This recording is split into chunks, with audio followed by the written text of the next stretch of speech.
Hi, everybody. It is 5:30 p.m. on the 14th of August. We are just about halfway through August.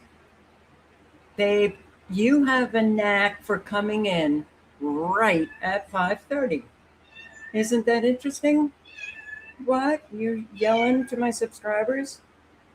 Yelling. She never feeds me. Oh my God. Where were you all day in this heat? It is 100 degrees. Actually, now it's 99. Okay. Give me, I don't know, 10 seconds. Come here. Where is it? Okay, come on.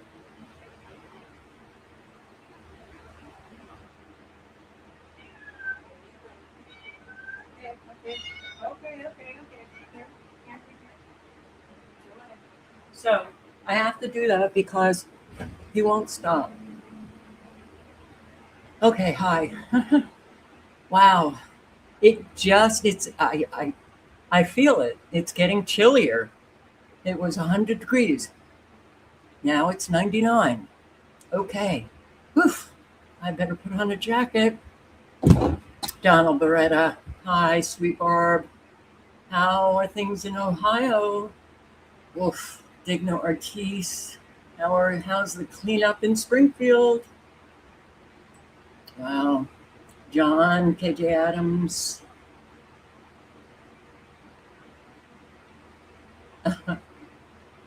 Babe. Babe wants to be on the live stream too. All right. So, hello, everybody. Tony and Obese Tuna and Chrissy and uh, oof, man, this heat is different. I don't. Is anybody else experiencing it? If you're in the heat zone, are you experiencing the heat differently? I know that a lot of you have air conditioning. I hate air conditioning, but um, I know the sun is so magnificently hot. In fact, today I was talking to somebody on the phone, sitting in my car, but I had the door open and my feet were on the ground. And all of a sudden, I literally felt like my toes were burning. Were burning. I have, sandals. And I just pulled them in. I was like, are you flipping kidding me? It was so hot. All right. Not good. And, I have to wonder how many people are dying with this heat? How's wildlife doing? Rage Against the Machine, and Andrew Cruz, Shane Northrup. Okay. Um,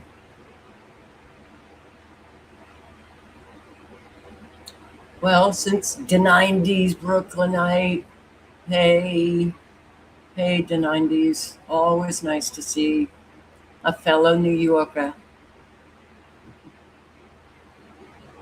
It is Silent Walk, 12 eye cat.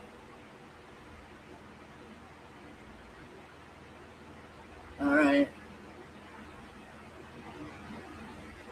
Um,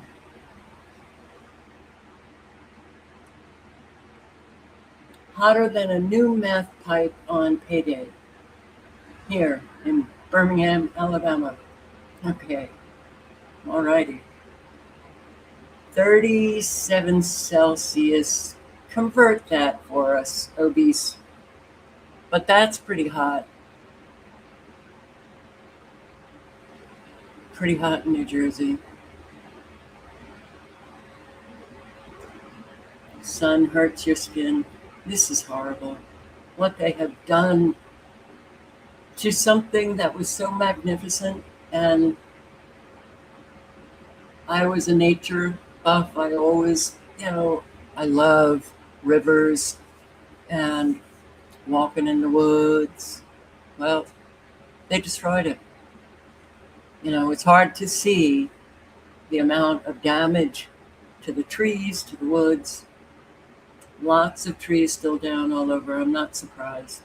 That's Springfield. Oh, Massachusetts.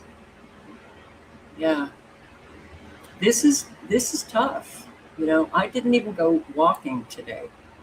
I thought at 100 degrees, maybe, yeah, there's a possibility that suddenly I collapse and I didn't even feel it, and then I'm dead and gone, or not, and then some stranger, hopefully not my neighbor.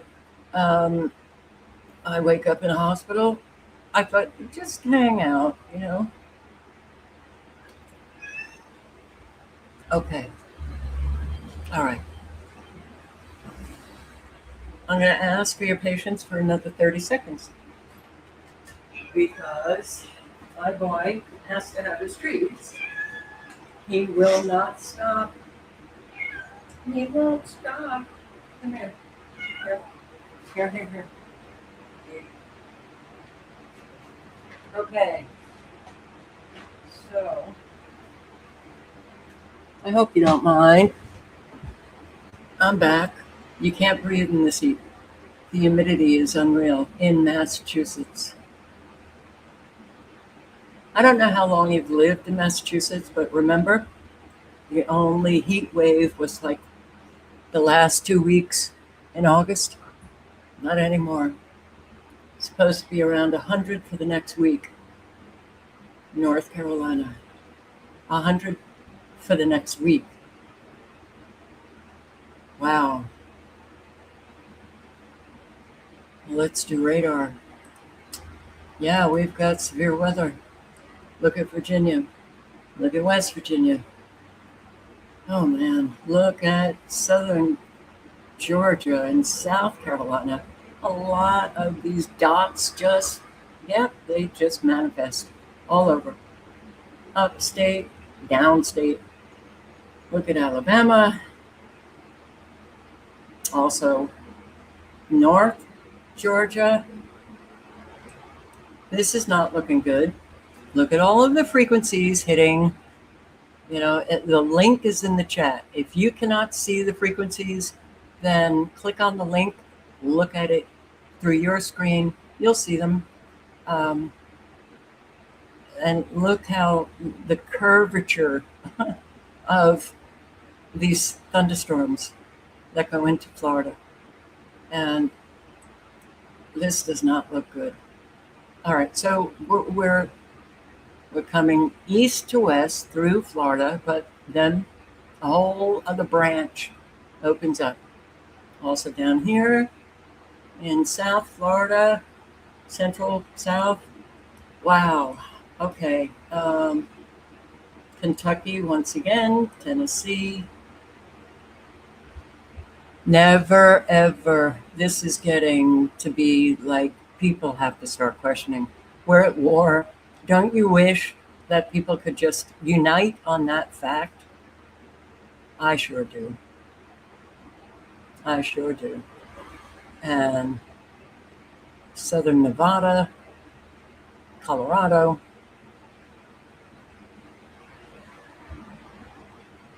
Little blips in Arizona and New Mexico, but here we have the panhandle of Texas through to Oklahoma, and you got nice frequencies right here in Kansas.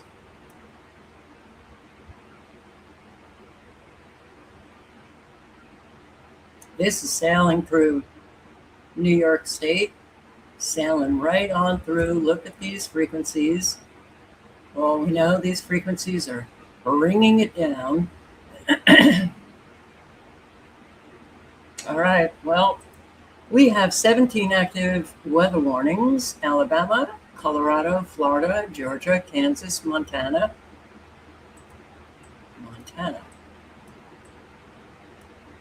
Okay. You got the blips going. This is not natural weather, okay? I think artificial intelligence is at play. Nanotechnology is definitely at play. Sorry, can't say weather modification playlist on this channel. Go to that and you'll see videos on nanotechnology in play. But my channel got taken down. Okay. Wow. Montana, Nebraska, Oklahoma, South Carolina, and Virginia. Tornado warning up here in Virginia. All right. You can look at the screen. You can look at all of the counties. Wow. In all of these states, and be very, very careful. Missoula and Sanders in Montana.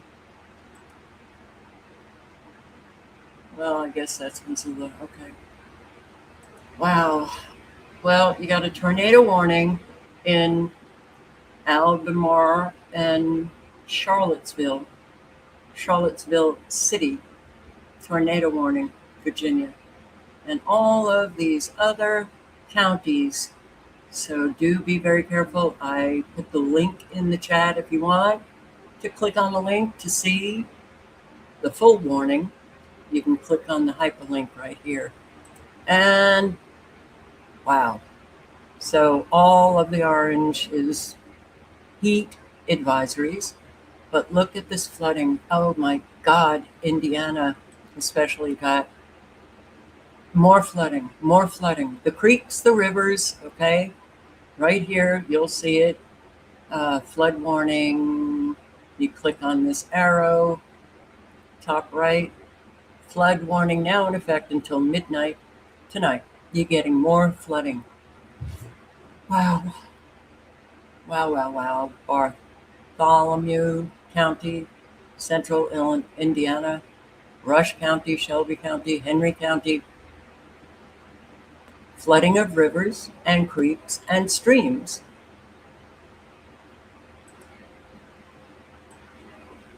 As well, Illinois, as well, Iowa, and all of the green, your flood warnings into Kentucky and Virginia and West Virginia again. No, too much. Ohio, all the way to Iowa. Extreme heat warnings for Missouri. Okay, you know that the heat is manufactured. I don't like not having my channel to be able to say weather modification playlist. You can check out how they create all of the heat. Am I going to have to recreate some of it? Tennessee, Arkansas. Yeah, this is kind of brutal. I have to say, I'm in the extreme heat warning. It's bad. Bad. And extreme heat warnings for Oklahoma. All right. What do we have here? Thunderstorms. Texas, Oklahoma panhandles. Yep, we saw it. Okay. And flood warnings. You got them into New Mexico, into Colorado, all the way into Laramie, Wyoming, and Nebraska. But Utah, Nevada, Arizona, and a wee bit of California. And all the way up to Idaho, Montana. This is, never have I seen it so bad. They got us. I don't like it. I don't like evil. And I don't like evil winning. There's too many people who are silent. That allows evil to spread. And boy, they're out in a force with no shame, no remorse, no nothing, doing it. So, Hawaii, be careful. Lala, is it Lala or is it pronounced differently? Could be a hurricane when it hits Hawaii. Okay, so I hope you guys in Hawaii are prepping. Well, many of you are prepping, and it's causing a whole lot of congestion. People are filling up for gas and for food and water. People are filling up, stocking up, and powering up on the Big Island because Lala could be a hurricane when it gets near Hawaii. Flooding, landslides, and widespread power outages are the major worries this weekend. The rain could top 20 inches across parts of the Big Island, even if Lala doesn't maintain hurricane strength. But in true Hawaiian fashion, people are taking it all in stride. This kind of scare is not scary. It'll be all right. This side of the island, we can handle rain. Maybe not too much wind. Wow, these are some wind. Well, I hope they are calling for high winds, but oh man, I really hope that. Well, I can hope all I want, and it doesn't change things. Tragedy, serious tragedy in Indiana. Serious. The flooding of the rivers and the streams, and more rain. And guess what? This weekend, more rain to come. Certainly for the Chicago area. Look at this. The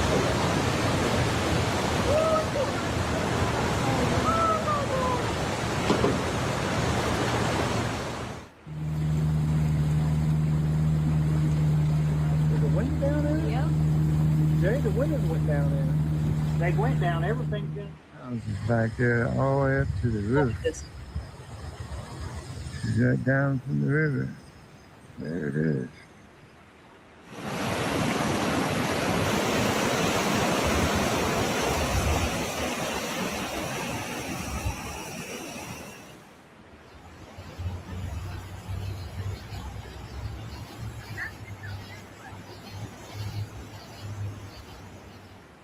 Central and eastern Indiana are currently paralyzed following catastrophic flash flooding described as a 1 in 1,000 year weather event. Torrential rains, which began earlier in the week, have transformed both urban and rural landscapes into vast expanses of water.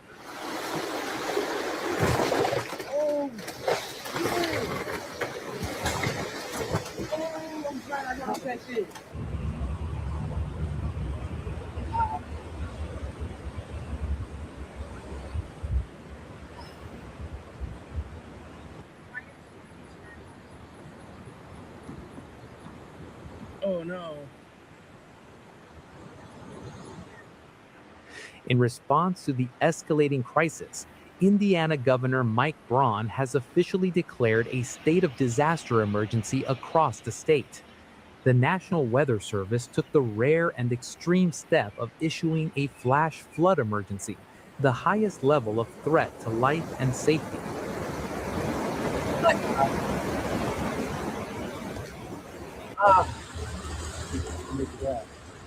I'm thinking it's a state police helicopter.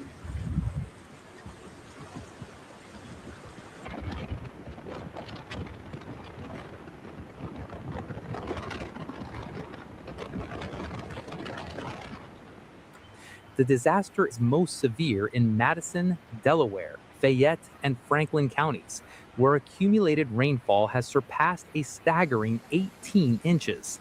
This volume of rain, typically seen over the course of months, fell in less than 48 hours. Meanwhile, Henry County, including the city of Newcastle, recorded 11 inches of rainfall, causing critical infrastructure to be submerged.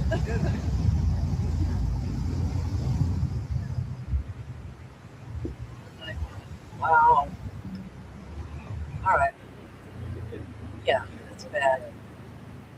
Bad. Really bad. Unbelievably bad.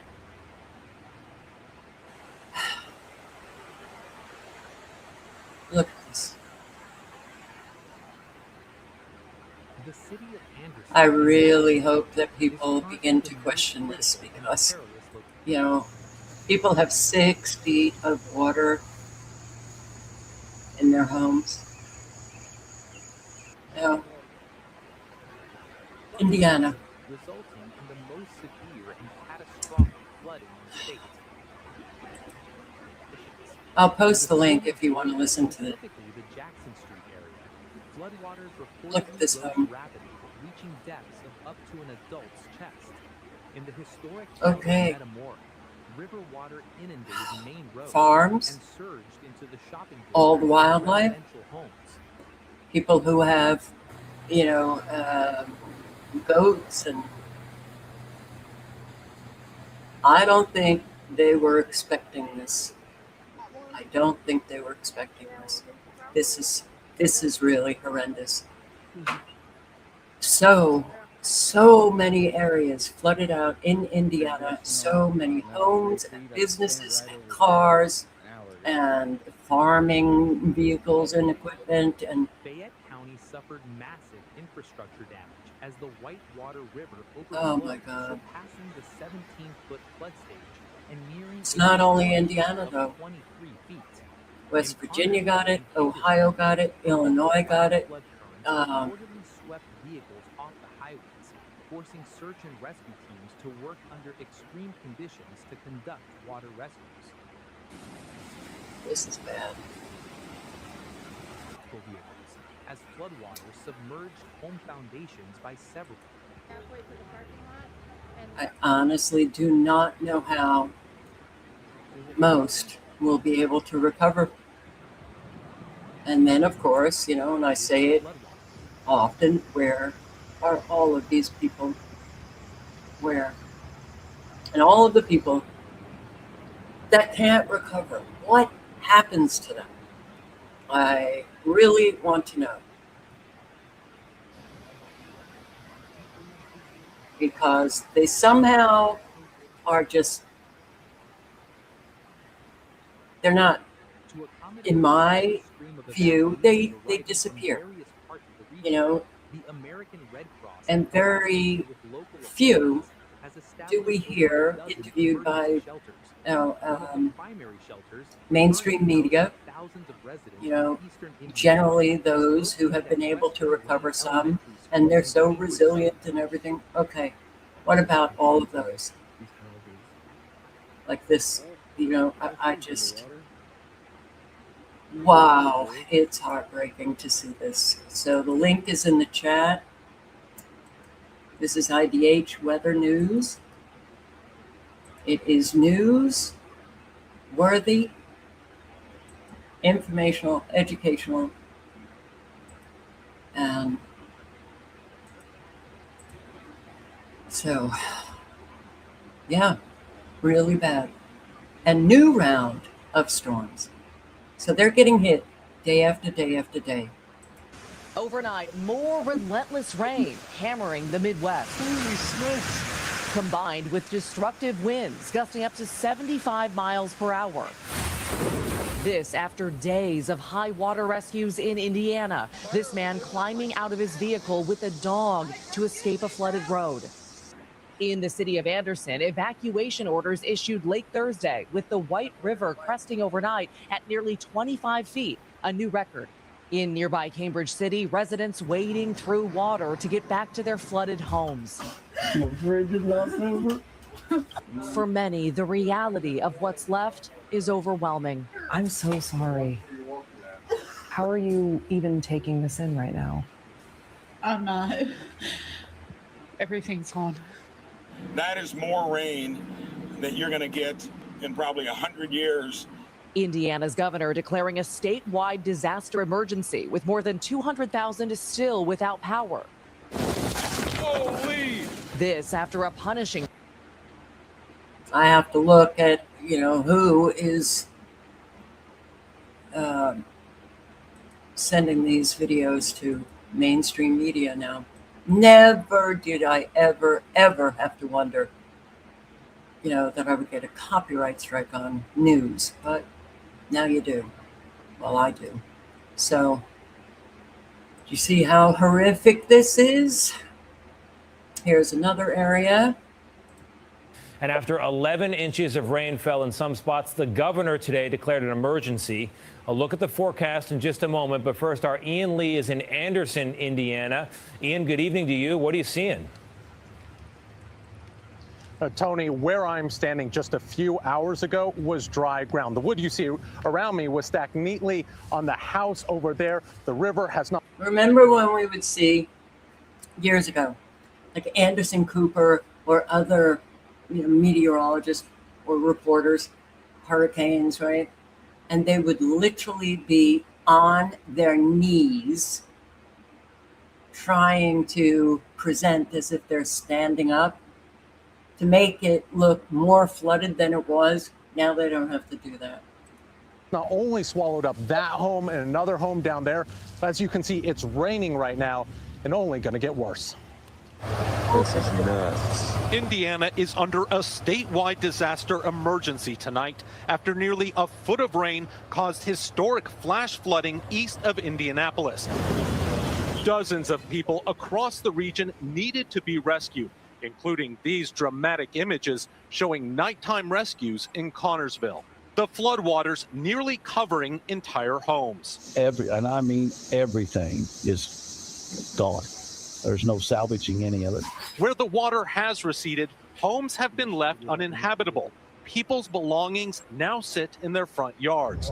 Tony Smith lost his house and his business. We are totally devastated. Look at this flood, though. Look at how high this flood got. Okay? Now you have to take a couple of steps up to this house. Something wrong here? Yes, there is something wrong.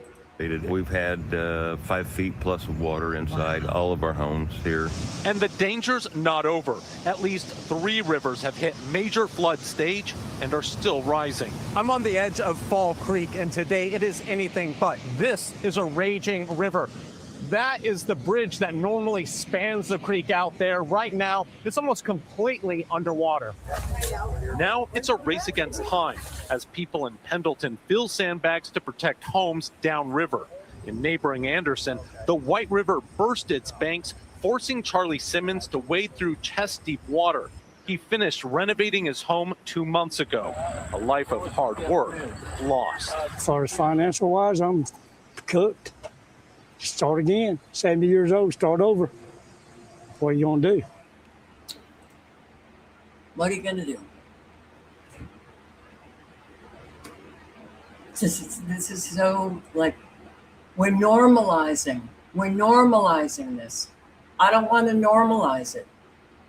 This is absolutely a horrific tragedy that goes on every single day, that has gone on for years.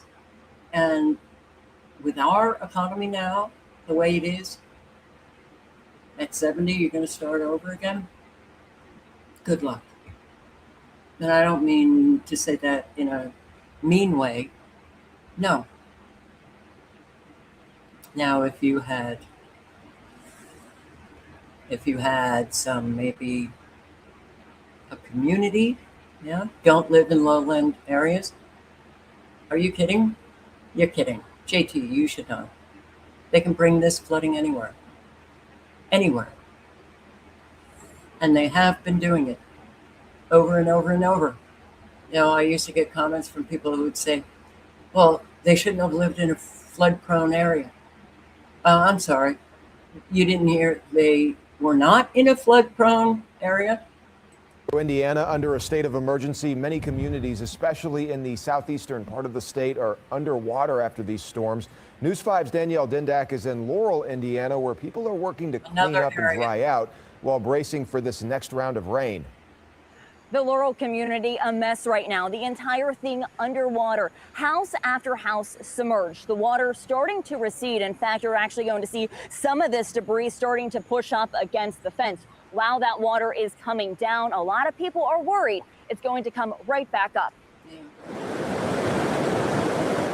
But we experienced some incredible flooding, almost historic level flooding here in this area. The devastation here in Laurel, Indiana, truly hard to put into words.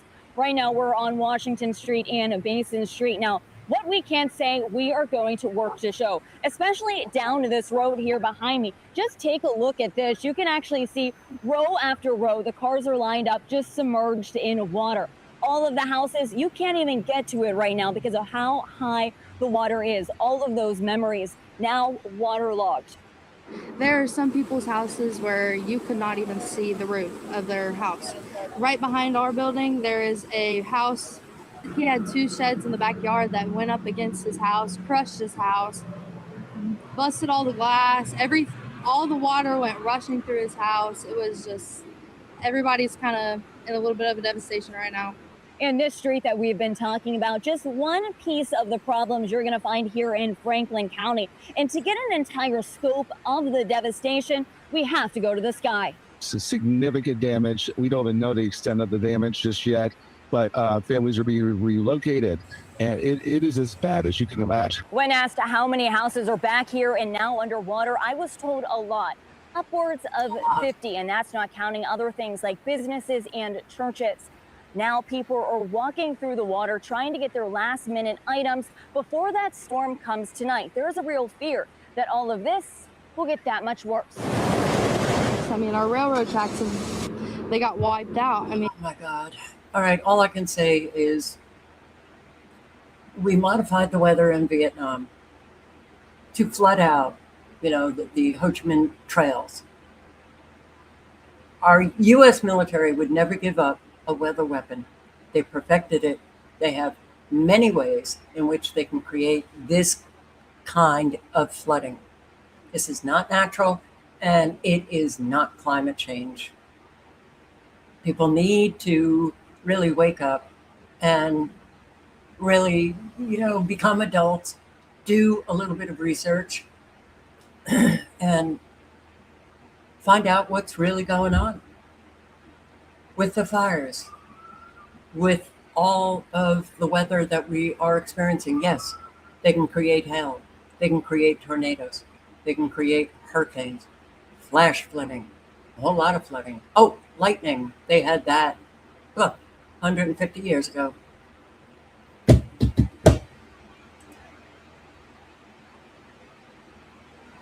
Hey there, this shows you how widespread the damage is and how strong these floodwaters are. This road has completely collapsed. It's in pieces. And this, by the way, is miles from Cambridge City, where we were earlier today, where we just saw so many people going into their homes for the first time, surveying the damage, looking at their belongings caked in mud, thrown about by the floodwaters, their homes in some cases, the structure itself really damaged. We talked to a couple who they have kids, and yeah.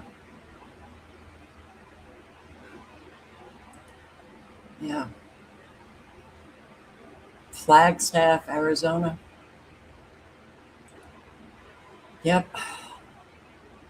Homes flooded, trees down, toppling on homes, on cars. And this is Flagstaff. Last night, I saw some videos on Tucson, Arizona.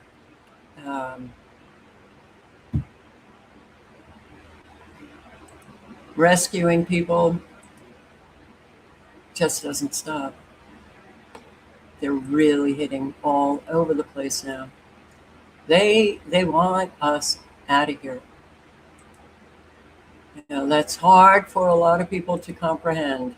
What are you talking about? You're crazy.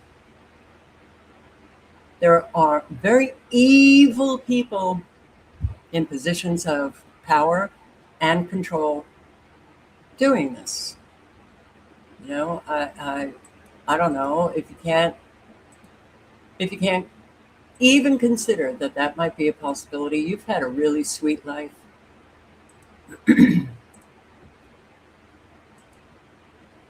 And here, Indiana man reportedly burned in generator explosion. There are so many people without power also. Welcome back, 6:31. So The home generators are a really helpful tool when severe weather hits, but also they can be a really major safety hazard. Yeah, we've been trying to give people some warnings as well. Saquon, live from Lake County, Indiana, where a reported generator actually exploded and may have caused a house fire. Say, what are you seeing? So why would a generator explode? But yeah, even if you don't get flooded out, you lose power, okay, you get a generator, and now your house is gone. Just yet another casualty. Fire breaks out across North Texas. A grass fire is burning near Payne Springs in Henderson County, 63 miles southeast of Dallas on Cedar Creek Reservoir. Several roads are closed due to the fire. The county says the flames have damaged some power lines too. Fox 4's Amelia Jones is in Henderson County tonight with more. Okay, so I will post the link, and I really should have looked for updates on this, but I didn't. I'm sorry. This was 20 hours ago. Let's see if there are any. No.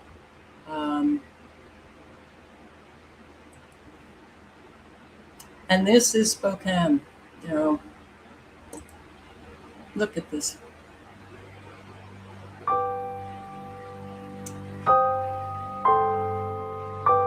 Look at all of these homes. Okay, this really is the snapshot of so many of the fires in California, in Canada, in Portugal, in all over, right? You see trees, okay, but these houses, every one of them, we're gonna call this a wildfire, and everyone, right down to the foundation, gone. Everything's gone to dust. Every one of them. That doesn't sound like a wildfire, did this?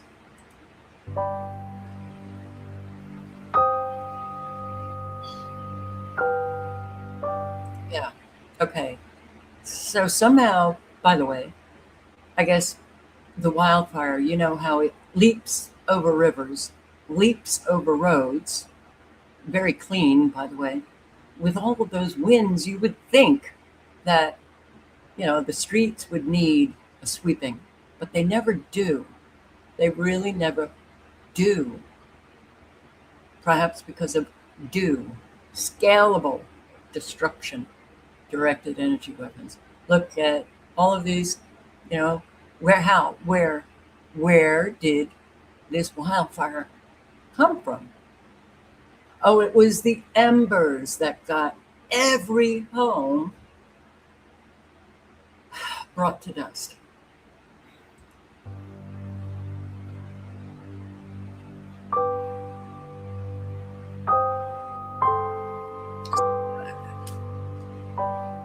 Seeing this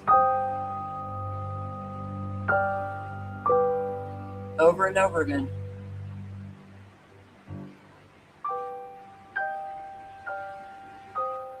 Getting nowhere. Getting nowhere. Getting nowhere. And so many people will still, this is Indian Trail, so many people, these are different neighborhoods, by the way, that you're looking at. It's not the same. But so many people will still call you crazy. They won't look at any of the research, the evidence, nothing. Really?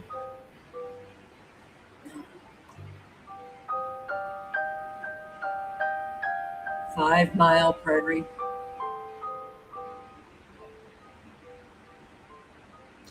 There were 2 or 3 neighborhoods before Indian Trail. Oh, and look at wow, this wildfire was really pretty defined. Very defined, isn't it? The right angle. Interesting. Wildfire. Jeff Snyder 2. You can look into plasma. You can be educated by the plasma fires. coming from the ground up. But look how defined this is.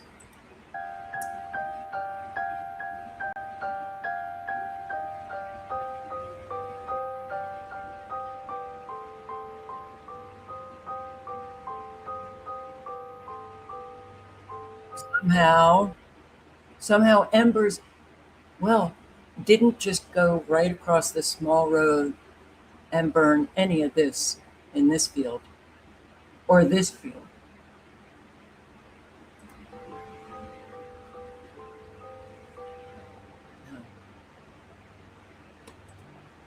Okie dokie. Wildfire engulfs Croatia, a tourist town.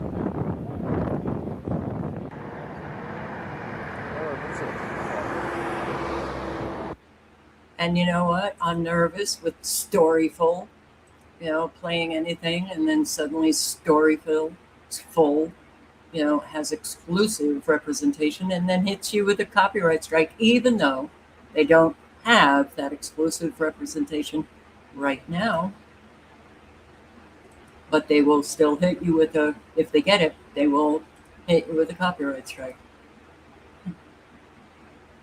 This is not a good life, that has manifested. It really is not. And that's a super hot fire in Croatia. 36 injured.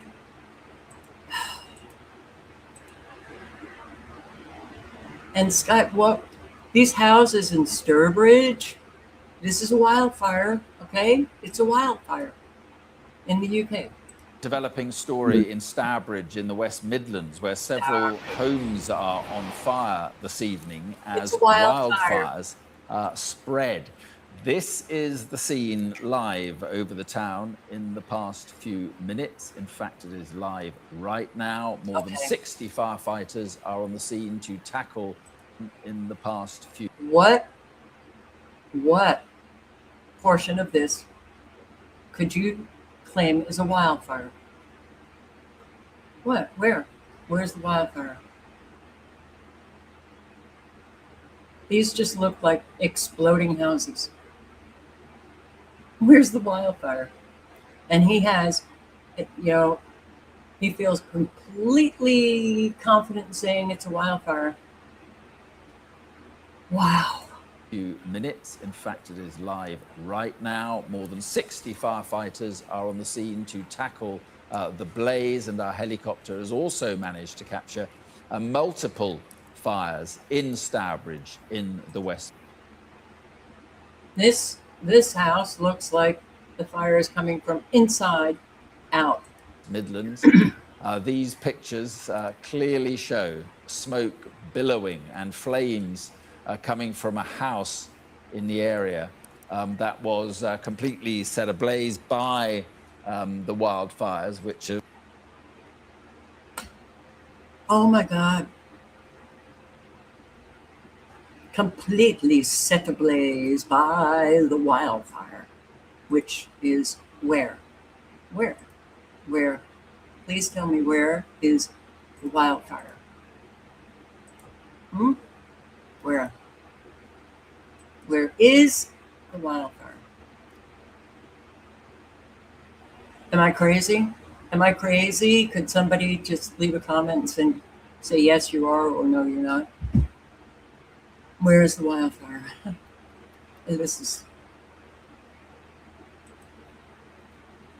Here are the homes. Wildfires, yeah. PM, Prime Minister, says UK has become a tinderbox for wildfires. People's homes, people's lives, now shells. Nothing left. When fire rips through, it is unforgiving. Its embers don't respect borders. Where? Okay? So when they're talking about wildfires, look around. Okay? So it didn't come from this area, apparently. And, well, it wasn't really here. It was maybe a plasma fire? There are no boundaries. Some have lost everything and watched their homes burn down on TV. Mum and Dad's house back onto the fields. Unfortunately, we've seen live footage via other news channels where we've seen that the house has burnt down. It's just devastating. We just can't believe what's happened. It's just all those years, memories, everything just gone. They're only in the clothes that they're standing in, so we're trying to find clothes for them. We've been down to Tesco's to get their essentials today. It's really difficult, and it's difficult at the ages they're at to comprehend it as well. Everything you built over a whole lifetime is gone. Yeah, exactly. This is behind their house today. Scorched earth. Wildfire.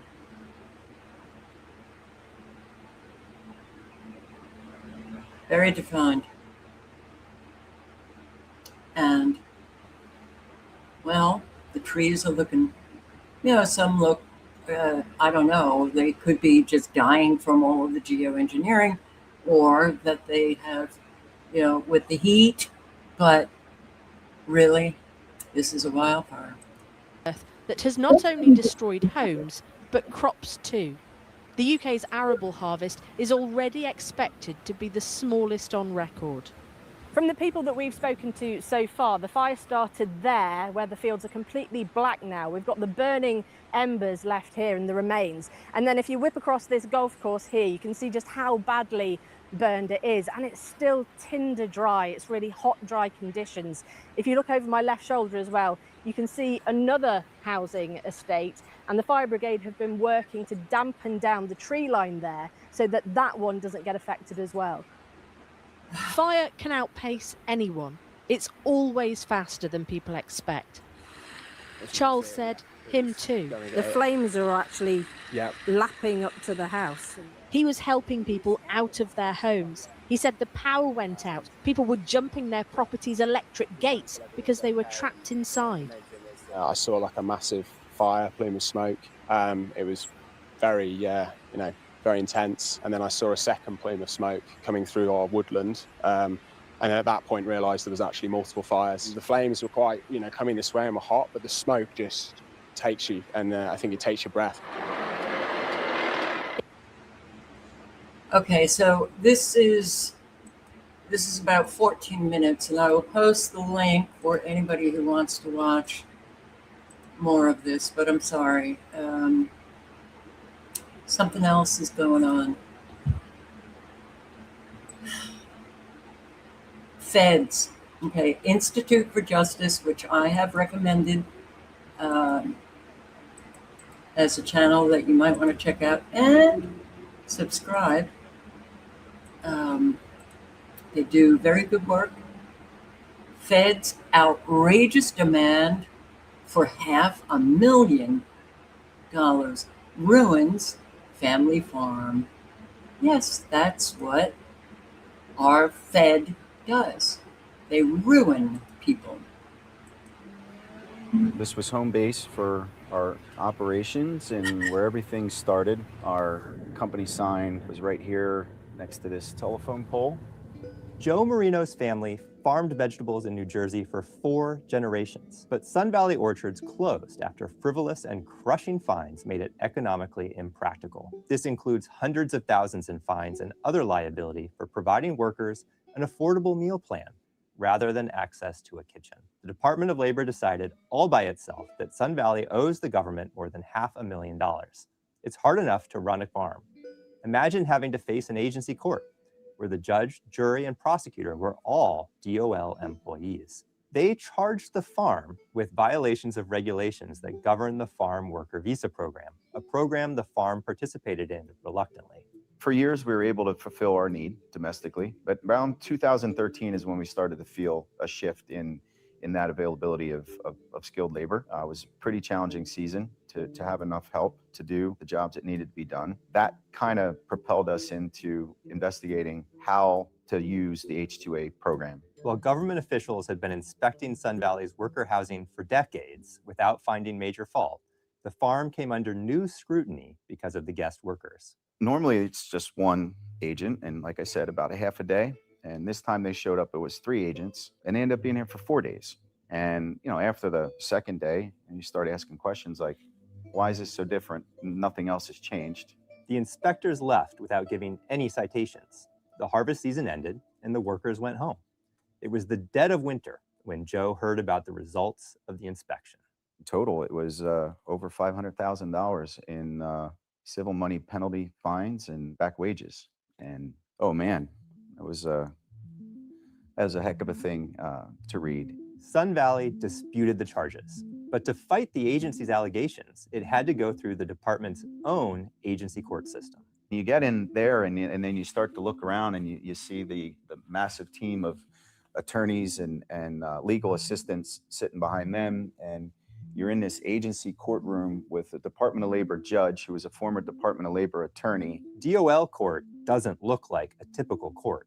Usual rules about evidence and cross-examining witnesses don't apply. The judge is usually a longtime DOL employee considering cases brought by people they've worked with for years, sometimes decades. Everything the state would try, the point that they would try to make, and then you would try to combat, it just fell on deaf ears. The outcome's not going to be favorable. When the judge did issue her ruling, I could see it in her face that she knew what she was doing was wrong. She couldn't even make eye contact when giving her ruling. In 2021, IJ took Sun Valley's case to federal court, challenging whether agency courts are constitutional. Article 3 of the Constitution established the federal courts to hear cases involving federal law, including cases the federal government brings against its citizens. Those courts are overseen by neutral judges with lifetime appointments. But as the government grew in size, it created agency courts to determine violations of federal law. A study of similar courts found that the government won 90% of the time in the agency court, but less than 70% when the case was in federal court. I think it should be an American citizen's constitutional right to have its day in a fair federal court system. Joe is right, and IJ isn't fighting just for him. We're defending small business owners in Kentucky, Oklahoma, and Maryland. This is just evil. It's pure evil. 7.7 earthquake in Indonesia. Great. 7.4. Another 7.4. Quake. Okay. Well, yeah, they're ruining people. Farm to fuel. The saga of a pesticide poisoned Nebraska town. This is Environmental Working Group.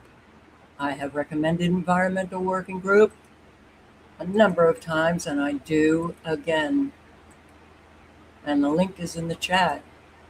But only because I don't have anything else in my life that I can get as big a picture as, I possibly can.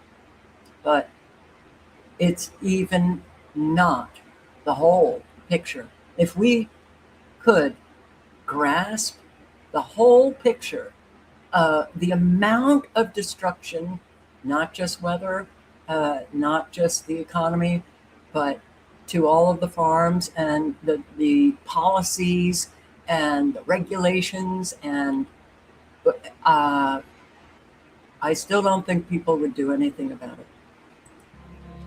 Pesticide mess has run off into streams, soaked into the ground, and has been scattered by the wind.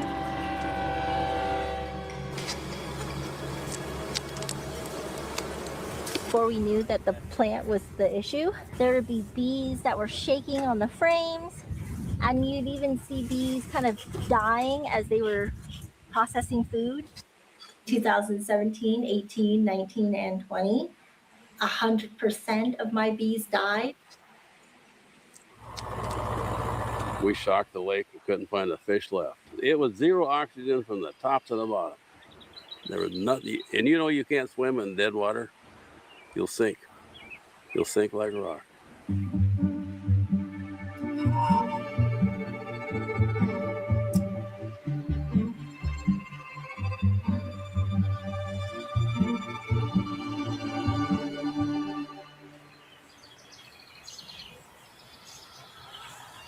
Oh, and I do just want to read Amelia's comment about, since they're burning up or drowning the crops, what are we to eat when there's nothing on the shelves? That's coming. And unfortunately, it's coming sooner than any of us really thought. It's coming.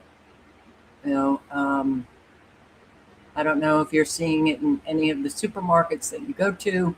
If you're in an affluent area, they probably still have stocked shelves.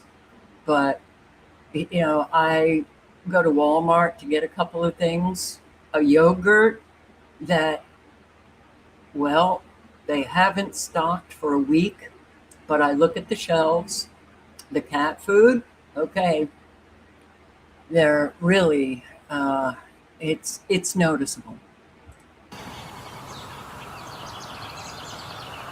Been on this place, my great-grandpa bought it in 1911. This was built before the NRD was in, or the soil conservation. My granddad, my neighbor, and a contractor built this on their own. 2005, we put the little babies in here. And in 15, we were catching 20-inch bass. It turned out to be a really neat setup. The water was so clean, you could see them bass. It was something else. In 16, one way or the other, they all died. That was the first indications that something was funny, but I can't say that with concrete evidence. I didn't take a sample of water. I wished I would have. For 6 years, the ethanol maker used free pesticide-treated seed corn to create ethanol. And they piled the chemical-laden byproduct on its land. You can see the large piles here. They knowingly took this poisonous seed, and then they realized after they had tried to distribute some of the wet cake, that they couldn't do it anymore, so they started stacking it up. And so they had nothing over it, they had nothing under it. So every time it rained, the heat, the snow, it went down into the dirt, it went up into the air, and then when they had the water break and things started going away from the plant, wow. We know that's gone into an area of farm ponds and whatnot. The Kaiser Pond is a really good example. Wow. The bullfrogs haven't come back there. You hear a few of them, but boy, before that, at night you come here and the bullfrogs are just, baby, it's just loud as could be. There were people that were getting skin rashes and weepy eyes and really severe allergies. We had dogs that got sick that ended up eating some of that wet cake. It wasn't until the plant closed down that we started to see bees not outright die. And the bees are the canary in the coal mine. Neonicotinoid treated seeds is what was being processed through the ethanol plant.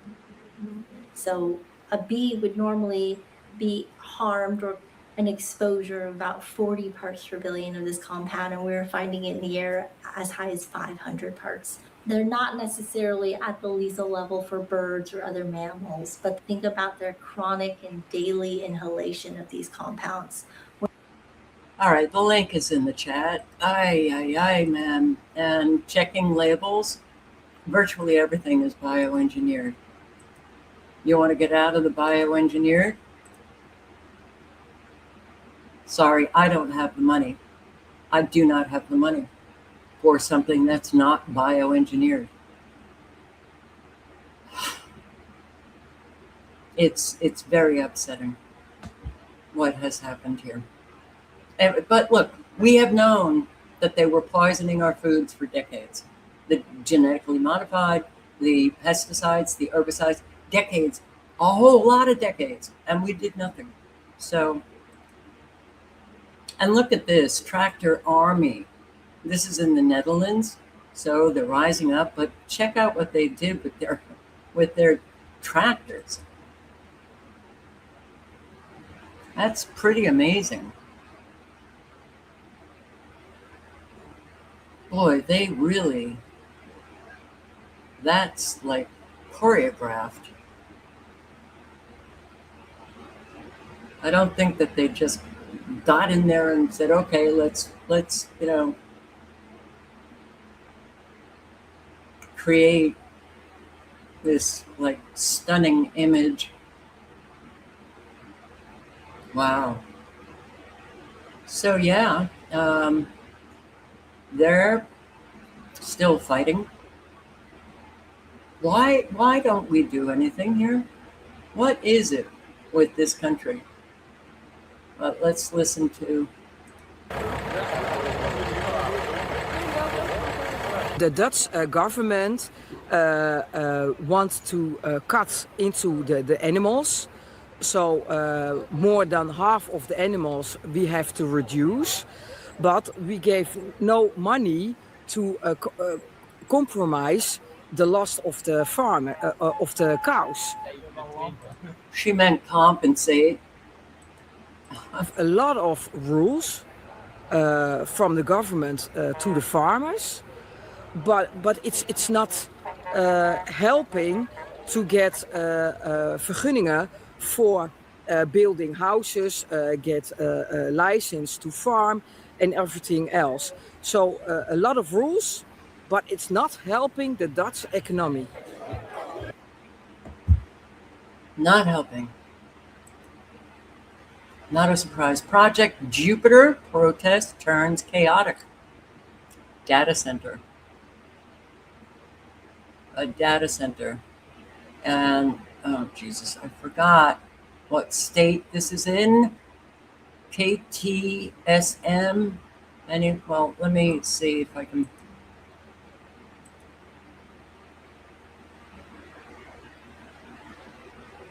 Okay. KTSM, El Paso. So is this Texas?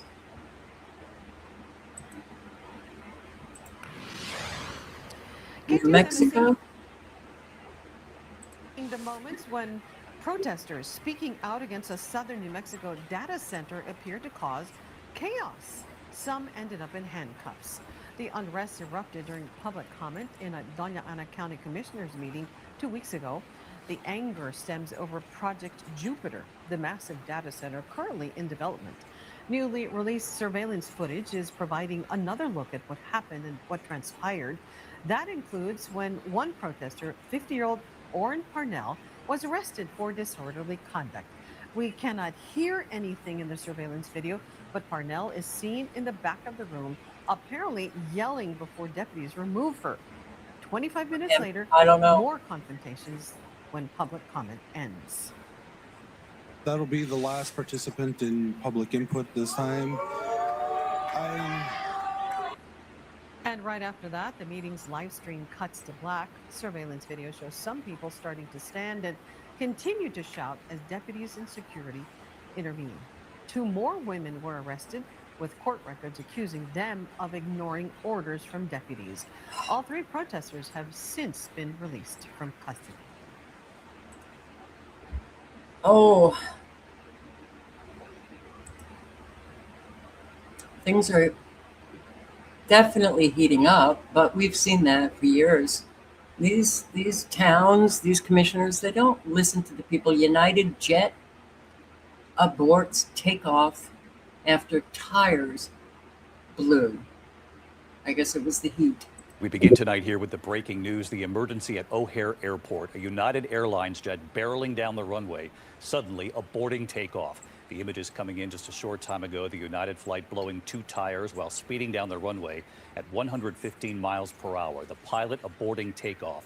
167 passengers and crew forced to deplane right onto the runway. Emergency team standing by, and ABC's Will Reeve leading us off tonight. If you want to hear the story, click on the link. It's in the chat.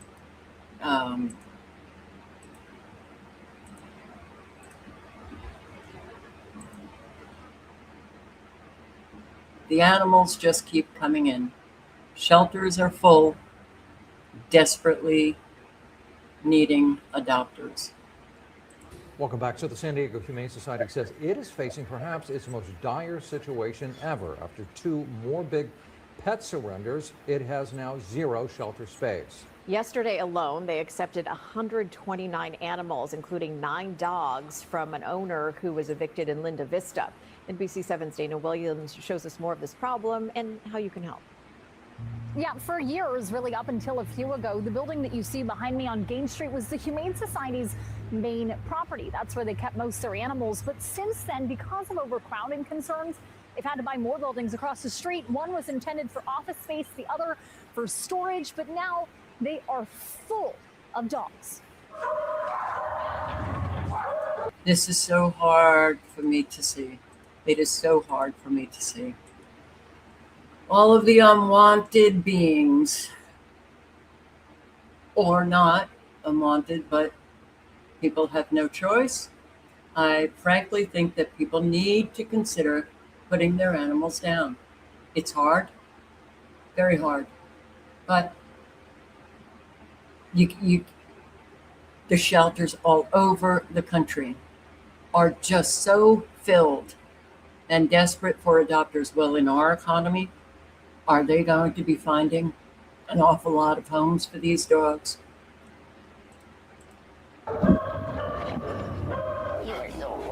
It's getting so tough. It's getting harder and harder. Our teams are stretched really thin. They're exhausted, and the animals keep coming in. Look at that personality. Yesterday, nearly 130 were brought in, including 9 dogs from a single owner. This follows just last week when nearly 30 Yorkies were surrendered and another 24 huskies. We're at the point now where we don't know where to place the animals. Take this building, for example. Tall, temporary kennels, typically used for emergency response, all full, stressing out the dogs and stretching the staff out thin as they work to keep an area clean that wasn't meant for this, like the fact that there are no floor drains. Right next door, similar kennels were set up holding strays. Nina Thompson, the senior director of public relations, says this has been a relentless problem for at least 3 years. We do think that the economy has something to do with this. It's incredibly expensive to live in San Diego. The cost of veterinary care is through the roof. And the issue doesn't cease in their original building. Even there, kennels need to be halved. I'd imagine that's not ideal for volunteers. It's not ideal for the dogs. It's definitely not ideal. The split kennel, I think, is the toughest part because since these animals are not even getting out as much as we would like for them to, now they're having to go to the bathroom and sleep in the same little confinement. As of today, the Humane Society is caring for roughly 800 dogs. How many should they be based off kennel space? About half. But they're contracted with local government to bring in strays and be the emergency responders. So the concern is the issue won't improve until adoptions do. We don't euthanize animals for time and space, and so it's certainly getting harder and harder to do that. We have the San Diego County Animal Welfare Coalition where we all work together to ensure that we stay at zero euthanasia. What's really tough is that all the shelters are full right now. And many are just sitting in a cage. Some for years. That's not, they suffer greatly. Elk Grove neighbors say months of barking dogs and loud music have disrupted their lives. 6 months, and I'll put the link in, but man, these people who are so completely and utterly irresponsible, don't give a shit about their neighbors, it's very, very hard to take. Very hard to take, natural law. Wouldn't you love living in a society where everybody was followed, or natural law, that how they operate in life is their actions, their behavior is thought about. And if they think, okay, my actions, my behavior will harm another sentient being, they do not do it. It's not going to come about in this country, for sure. Group traps cats to keep them out of the shelters. When I saw this, I thought about my fabulous experience in Anderson, South Carolina. I was trapping, and spaying, neutering. The apartment complex, Anderson had so many feral cats. And anybody who, in an apartment complex, when you have a lot of feral cats and you have people willing to do this, that's the way you keep the feral cat population down. But instead, they just started evicting everybody.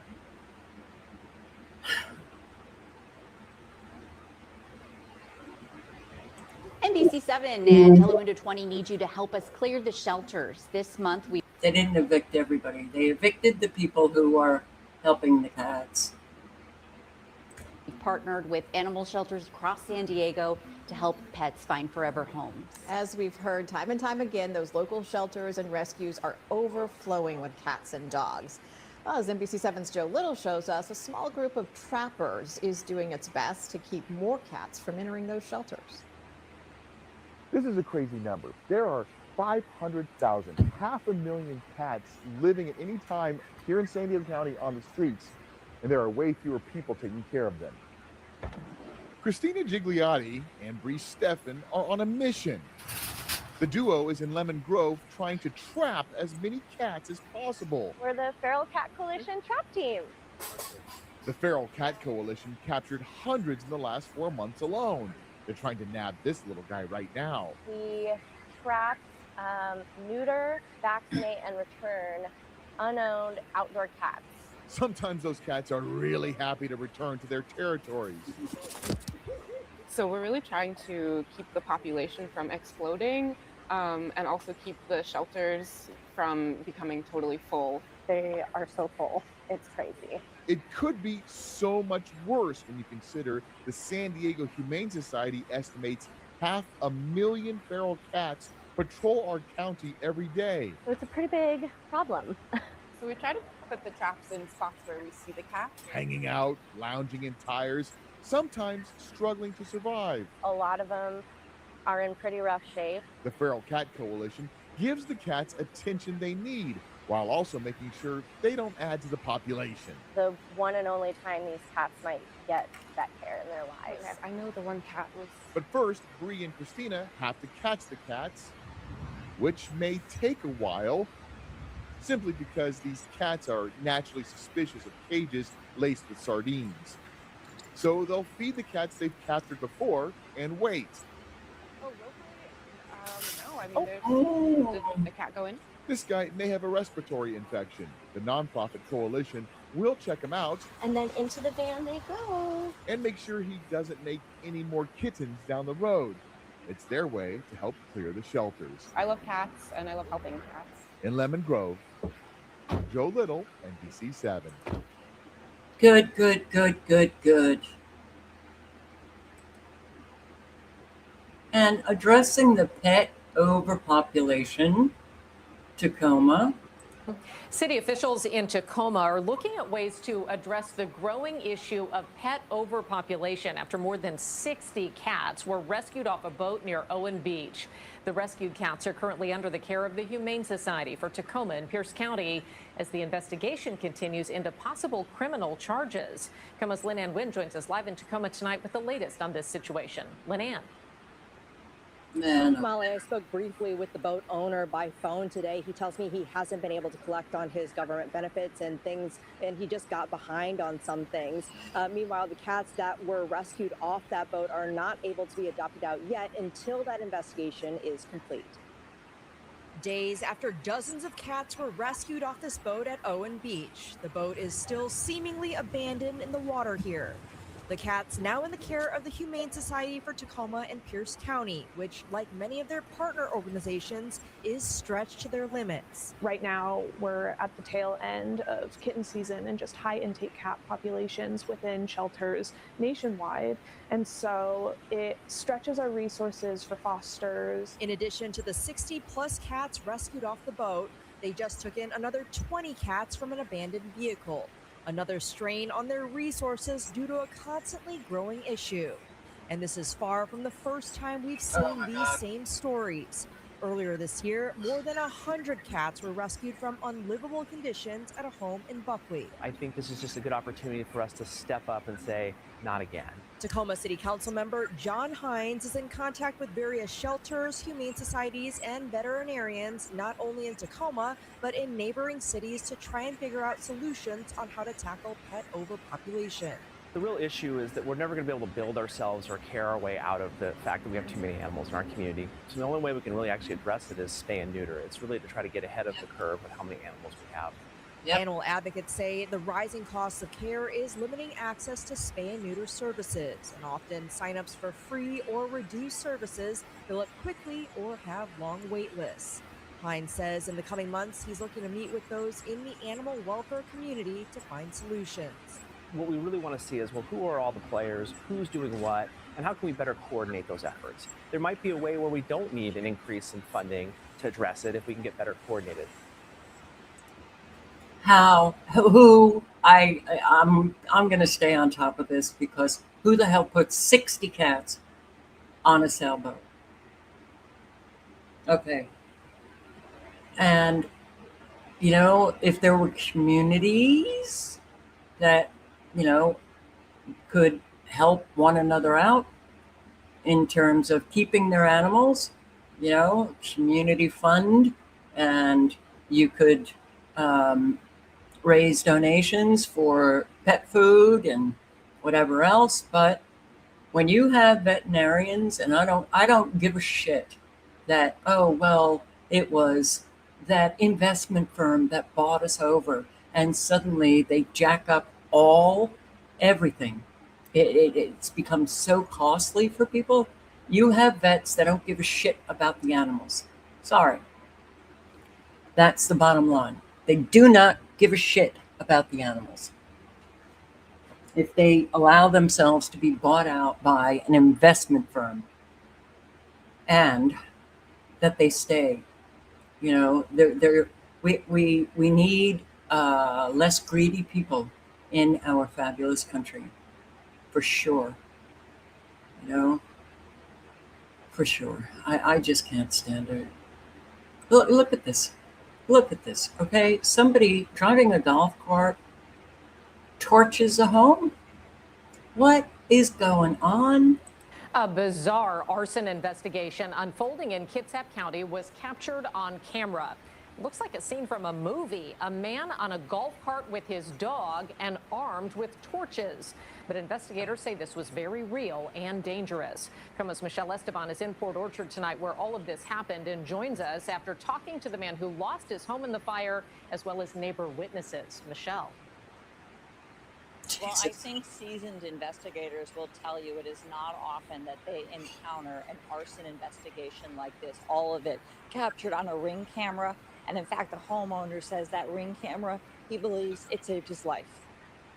It is a scene that might look and sound fictional if it wasn't caught on camera. The sheriff's office released the video, and court documents tell us the man behind the golf cart wheel next to a corgi and armed with 2 torches is 47-year-old Sean Hinson. I thought it was nuts. Who would, how can people do this? What people in their right mind would think of doing it? In court filings, Hinton said he ingested marijuana edibles and Jack Daniels. The deputy said he was unable to maintain a clear and direct conversation. The fire captured on camera by the neighbors across the street, Anita and Dan Carlson. Anita called police, and Dan pounded on his neighbor Pete's front door to warn of the fire, which has left Pete's house a total loss and destroyed his new car. I mean, everything's gone. The bathrooms are gone, the kitchen's gone, the house is gone. And there's the couch that used to be comfortable to sit on, look out the window, and it's all gone. He asked me not to reveal his identity, but is thankful for the arrest and his life. Hinson was arrested shortly after Dan confronted him. I jumped in front of him and I said, "What the heck are you doing?" And the weirdest thing is, he told me, "It's okay. I'm from the fire department."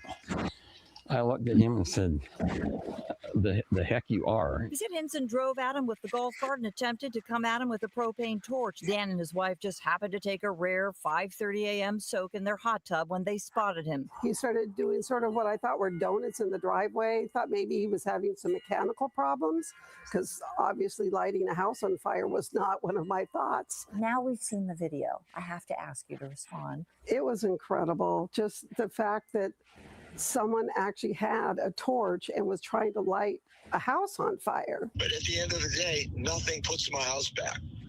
Nothing changes the destruction that's done. Nothing absolves the crime. Okay. Edibles, Jack Daniels. I think there's a little bit more to this, but when people do this kind of stuff, don't they realize that everybody now has these Ring cameras? Don't they realize that, yeah, you're going to be caught on a camera? You're going to be caught on a camera. I can't do any more dogs. So, guess what? Verizon has put it out. No more landlines. A new at 4:30, cutting the cord off, a lifeline. Absolute, like my world is falling apart because my phone is my lifeline. Some of our viewers with landline phones are starting to get warned that the old system is ending. Digital will replace the copper wire lines. And today, in Gates, chief investigative reporter Berkeley Breen witnessed a sense of panic about that change. The sound of that ring for Nancy LaMonica is the sound of safety. Hello. How long have you had this landline? I've lived here since 1980s in this apartment. And you've had the same number ever since? Always. Thursday, Nancy says a Verizon rep told her on the phone that her landline is getting discontinued and that a notice is coming. Her first landline call after that was to me. What does having that phone mean to you? Security, a connection to the outside world. This is my lifeline. Your landline is your lifeline. It most certainly is. A federal decision in 2019 lets the major carriers, including Verizon, phase out old copper wire landlines and replace them with new technology. Verizon said it has not sent official notice in our area yet, but when change comes, it will be seamless and reliable, including battery backup for power outages. Nancy lost her husband about 4 years ago. She lives alone and relies on her phones, even the old rotary one that worked when I called it. Hello, Berkeley Breen. And the voice quality on that is beautiful. There's actually a condition called nomophobia. That's the stress of missing your cell phone. That's what Nancy feels, except her phone has been hardwired to her home for decades. And that causes you to feel what? Fear and fright, anxiety, stress, absolute, like my world is falling apart because my phone is my lifeline. I'm outside Nancy's apartment now. A study shows that nearly 40% of adults in New York have a landline. That is the highest percentage of any state in the country. In Gates, Berkeley, Breen News 10, NBC. And a lot of elderly have landlines. You know, you're going to switch them over to a cell phone and stop calling them cameras. This was very interesting. I want to thank my subscriber for sending it along. They are ceramic-backed phased array radar body scanners. This is the ULES well, I know for sure London. I don't know. They probably have them all over. We have the patents which prove it, classified as electromagnetic energy weapons. Right, what we're looking at here is the phased array. These things here were cut down in Southampton, and if you look at the front of that, not a camera, no lens, phased array. It's another example of phased array taken off the traffic lights in Hillingdon. This one was ceramic plate with phased array behind it. Here's a picture of a ULEZ. They got the phased array on the front of 24 lasers here, Osram, 1200 milliwatt lasers. And that's the inside of the ULEZ there. Up here in the top, you can see cooling capacitors up here, 4 capacitors here and 4 down the bottom, or 2 more down the bottom, sorry. That can store 174 watts of power. They can drop you with 4 watts. And here we have the United States patent that shows electromagnetic weapon phased array, right? So phased array is what they've put on the traffic lights. It's patented as a weapon system, ladies and gentlemen. So what have they put up on the streets of London?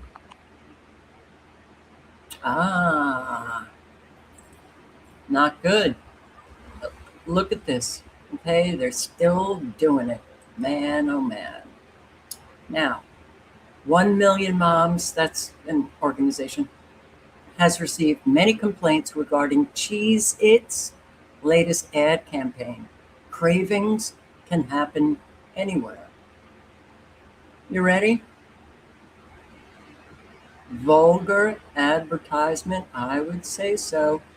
Kids, they emulate what they see on television, right? Oh my God. Who thinks this kind of stuff up? Really? Just soulless.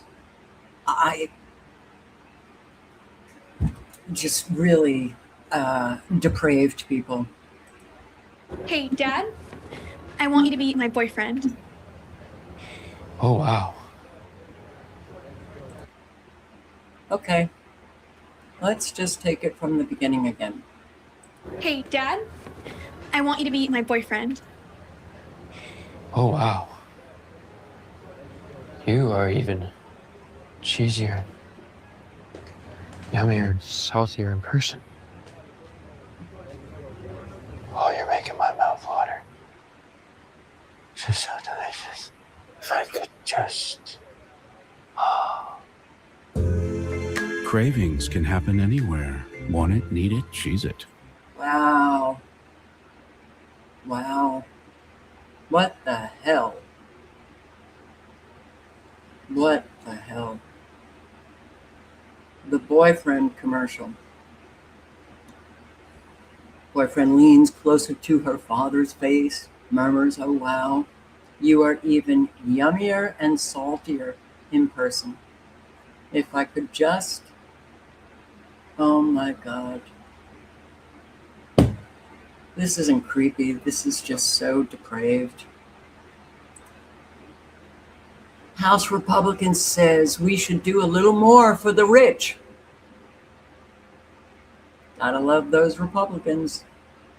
Yeah, look at them. Yeah, do more for the rich. Are you kidding? Glenn Groffman, a Republican from Wisconsin. We should do more for wealthy Americans.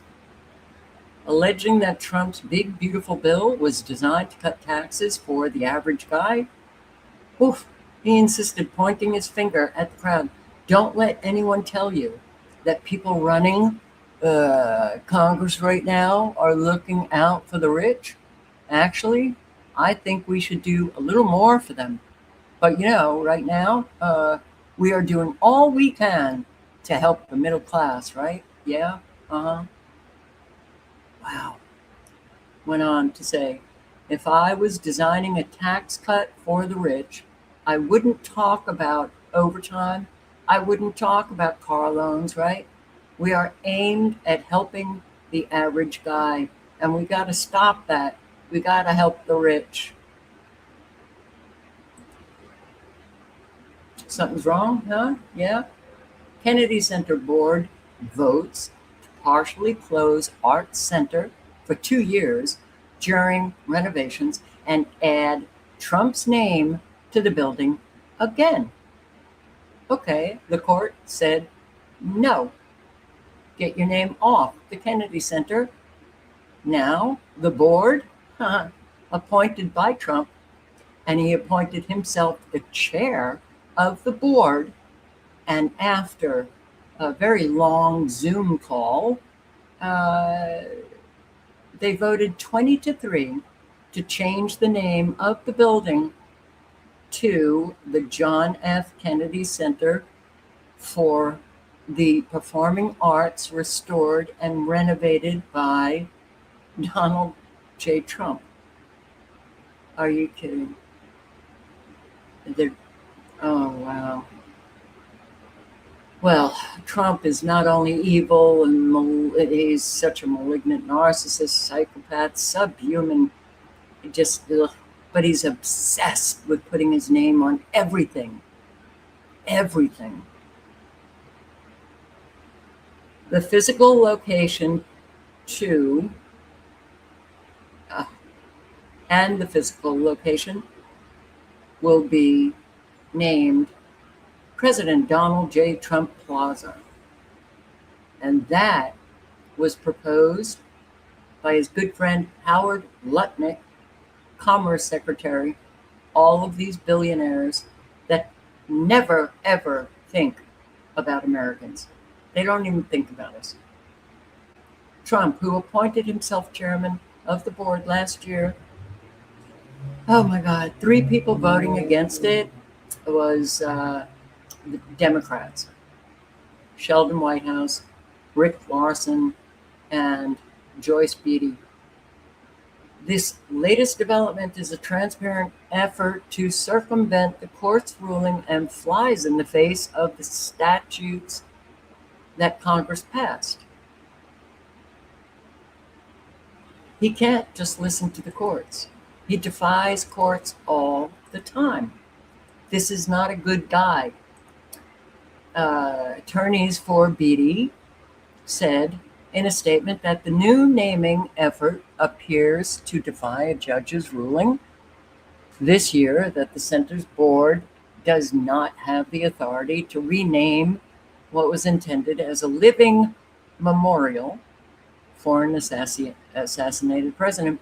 A federal judge already rejected the board's unlawful attempt to rename the Kennedy Center, told Trump's handpicked board that its last closure vote was ill-informed and preordained. Today's vote is more of the same. This is what they waste their time on, okay? And this is what they care about. Blatant disrespect to the courts. Clear. Everybody should be upset about this. Democrats, Republicans, doesn't matter. Everybody, okay? You don't get to plaster your name on the memorial to another president, especially a president that Americans love, okay? Regardless of, whatever. President that Americans love. But it doesn't matter to Trump because he does not care about anybody but himself. All right, so this is what he says about those sailors and Marines on USS Lincoln who have been deployed far over the scheduled time they were supposed to be replaced in May. They're still on this ship that they're really being treated like shit. And some of them jump overboard. This is his response. No. Not nearly long enough. No. They're not there, too long. Not nearly long enough.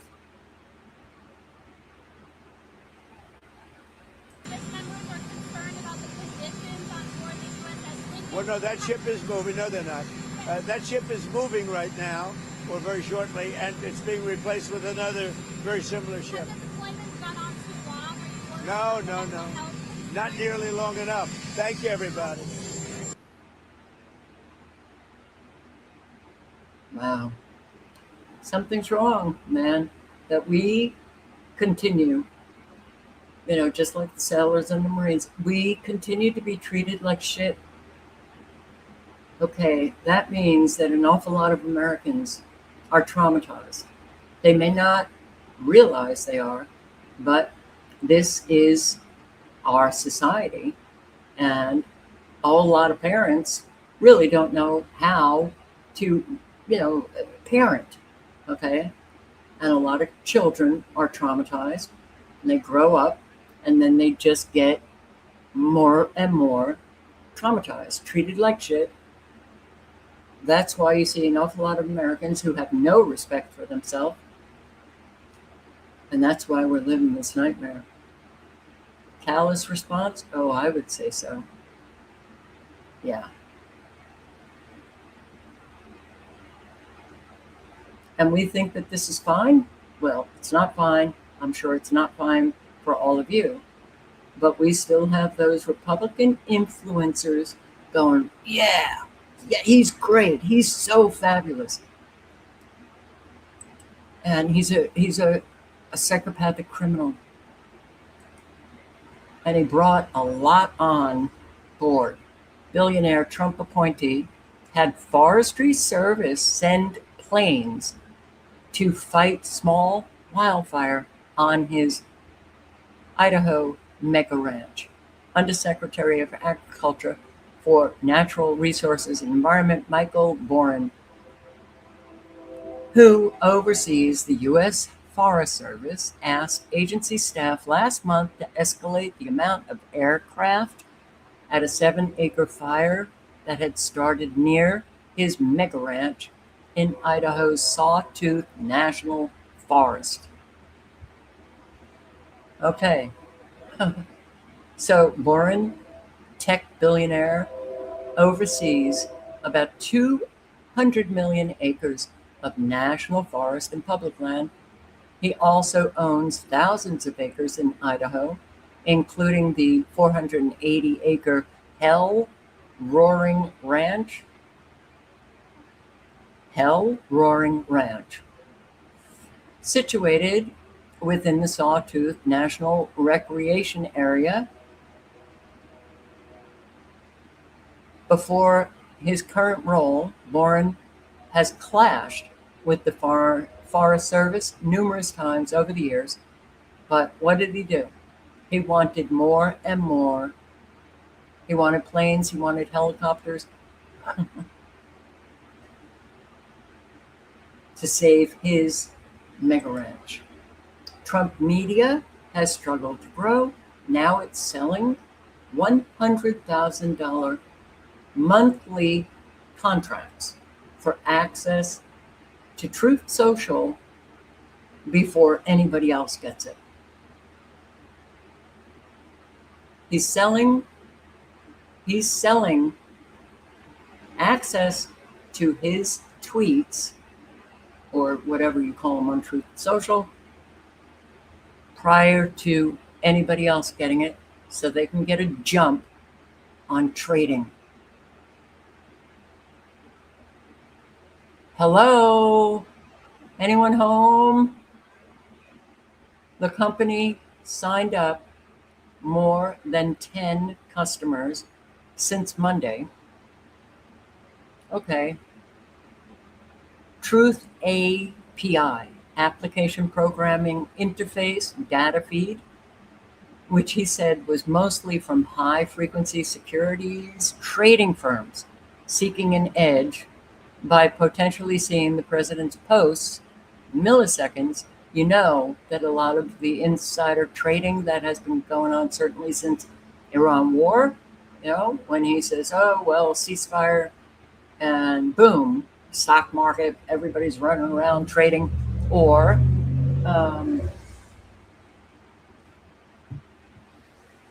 we're going to be bombing again, we're going to, annihilate Iran. Oh, stock market, and everybody's trading again. Giving them early access.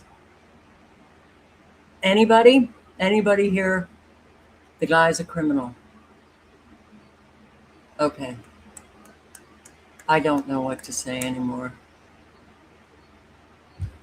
Wow.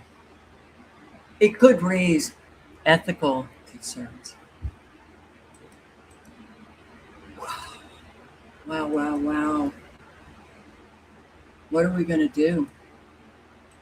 This country is so filled with people who, I don't know. morally just dead inside. The entire US economy is basically a giant betting app. Betting on fires, betting on weather, which we've known that. I think it was the Chicago Stock Exchange that they were betting on weather disasters when they controlled the weather. Well, as the western United States is gripped by record-shattering wildfires, some unscrupulous people aren't just what it will be like for future generations living in our new normal of erratic weather patterns, or wondering whether climate change is making this situation worse. They're thinking about how much money they can make. Prediction market apps like Kalshi and Polymarket allow people to bet on pretty much anything, whether it's some boring sports thing, election results, or perhaps even more crimes. You can even bet on the outcome of clinical drug trials and whether cancer drugs will be approved by the FDA, which experts criticize as undermining the integrity of medication research. That was undermined a long time ago.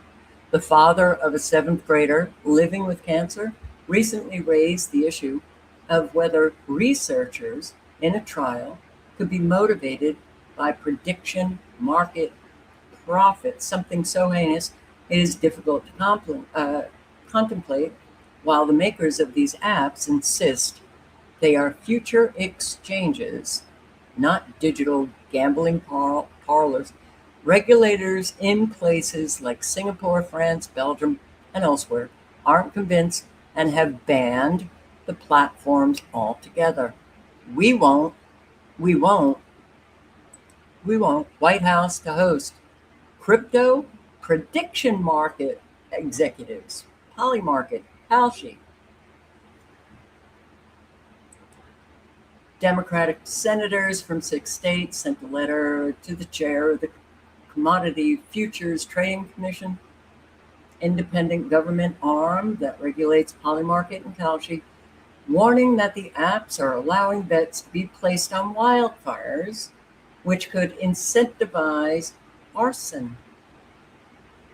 They highlight previous examples of bets placed on the January 2025 Palisades and Eaton fires, which razed large areas of Los Angeles County, killing 31 people, destroying more than 16,000 homes. Offering bets on destructive wildfires threatens to minimize communities' suffering. Also, the rich and powerful can profit. Okay, there's more. The link is in the chat. Trump, he's hosting the executives of these apps. Polymarket, Kalshi.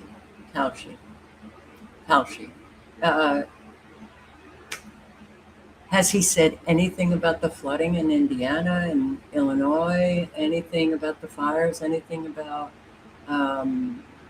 Ohio and West Virginia and so many losing their homes? Has he said even a fucking word? Anybody? Did I miss it? It's the golden age for the very wealthy. It's the age of suffering for those who are not very wealthy. And then you listen. A massive report exposes that Trump purchased $100 million in bonds tied to companies directly impacted by his policies.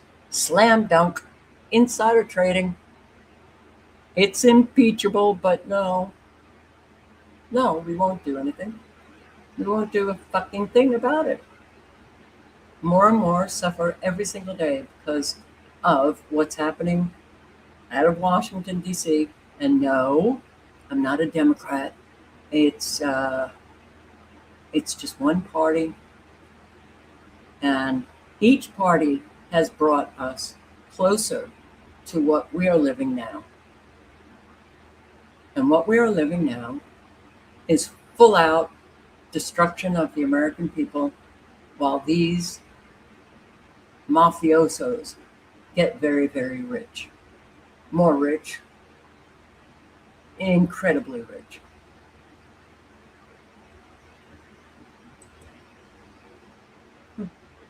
And here, a lot of people around here can't afford to fly.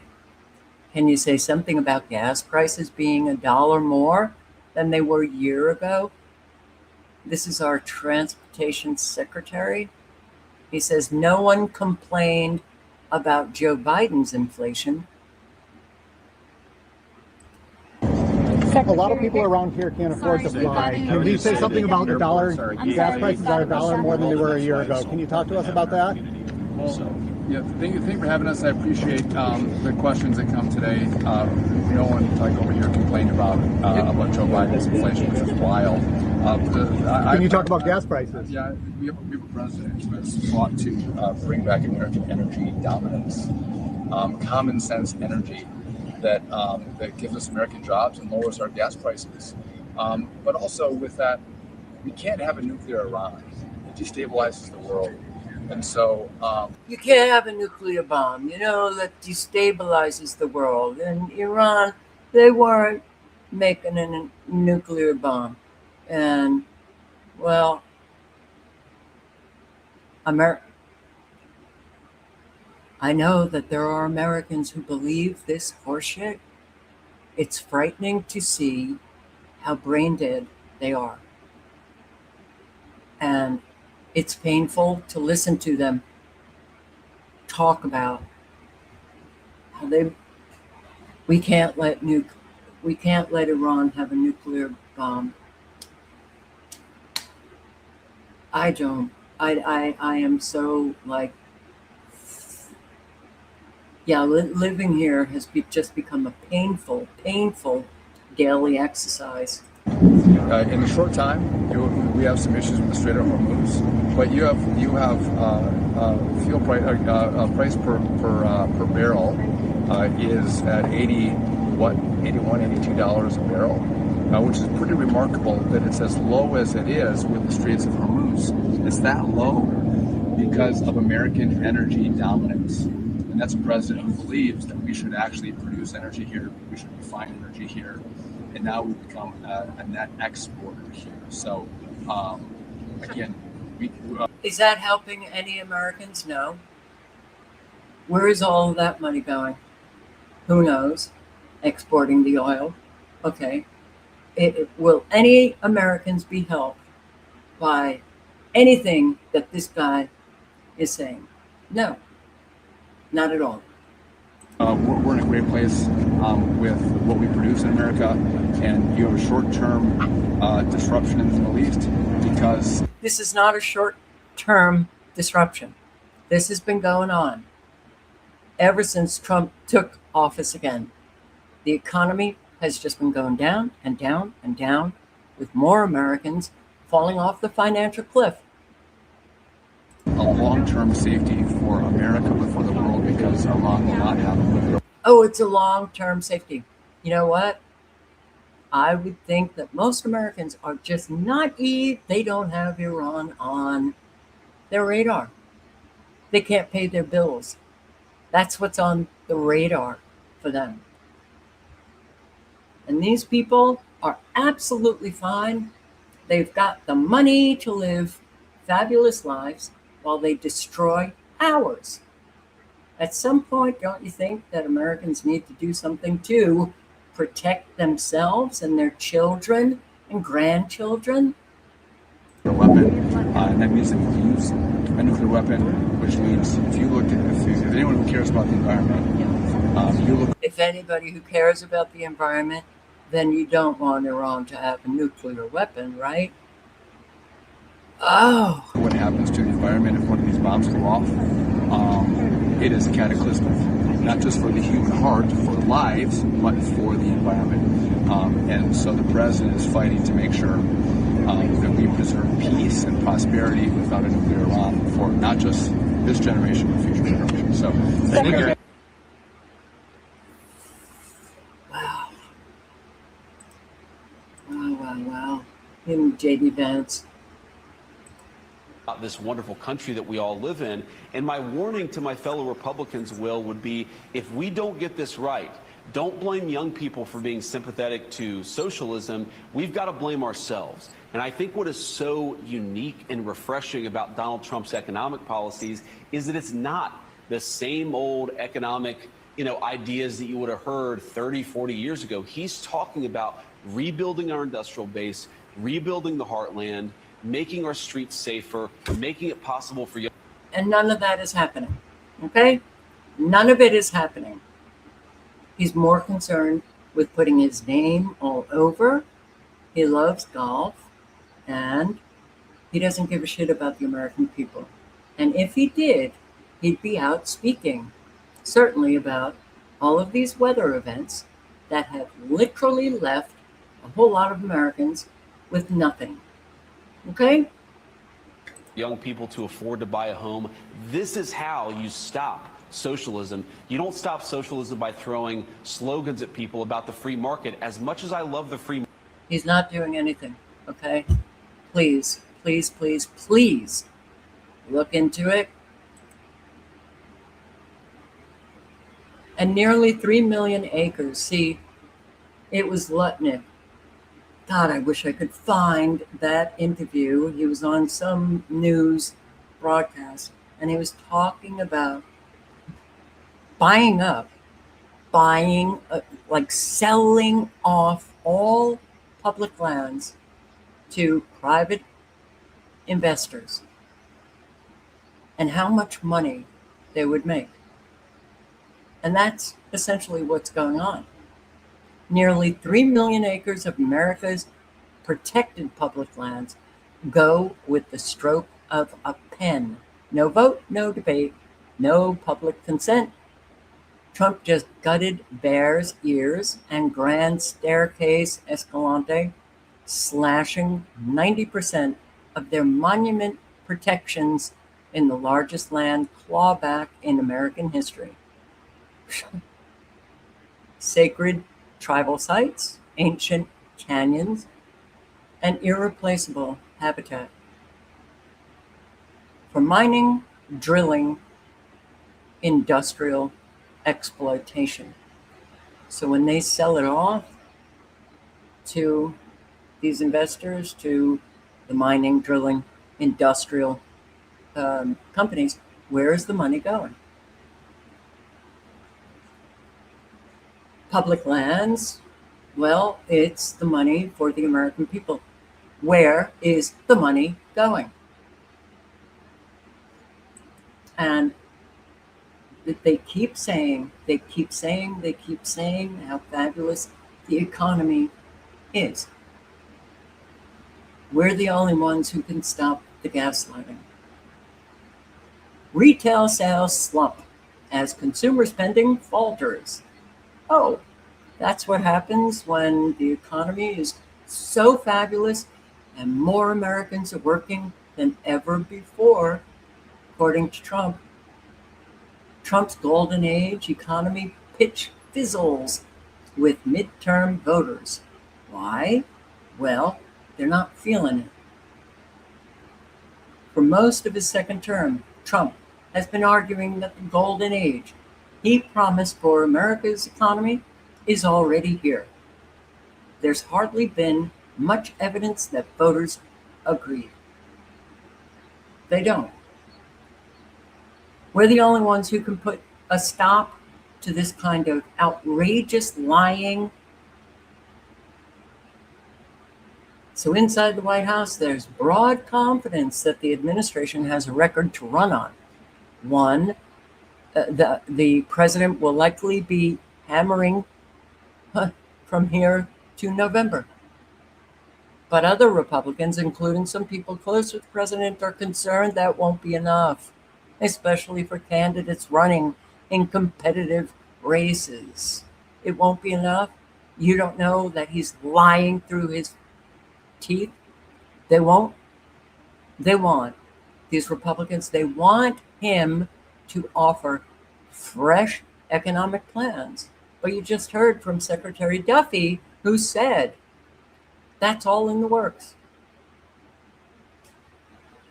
Oh my God, what are we doing? I don't know. They want him to offer fresh economic plans such as further tax cuts. That won't even do anything for Americans. It won't even do anything for Americans. That's how bad the economy is. Okay?